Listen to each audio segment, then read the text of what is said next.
What's up guys, I just got this Coleman camp chair in from Amazon and I wanted to show you what all comes in the box and show you a little bit about it. I have one of these already. I have a blue one. It comes in blue, gray, red, and black. So I have the blue one and this is the gray one. So right out of the gate. So there's a couple of things that I like about this. I'm a bigger guy. So this thing can hold up 325 pounds. The frame on it is steel, so it is pretty heavy duty.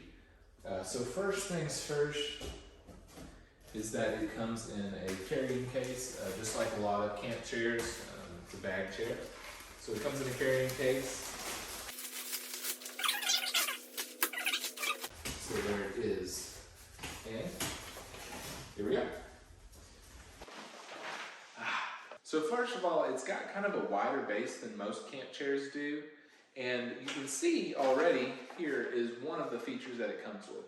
So first of all, it comes with the standard cup holder that most of them have. But on this one, you'll notice this is actually a cooler that you can put ice, you can put cans in. If you're going to like a soccer game, you can put some cold orange slices in. You can put some ice packs in here with some yogurt if you've got a toddler, things like that. And then also on this right side, there is a media pocket. So you don't have to worry about sticking your phone in your cup holder. You've got a spot dedicated for that already on the side. You've got a place where you can put your current beer. You've got a place where you can put your future beer. So this thing is set up and it's got all kinds of features that I really like about it. And most of all, my favorite part is that I like it because it is a little bit wider. It can take the weight of a big guy like me. This is the Coleman Cooler Quad Portable Camping Chair.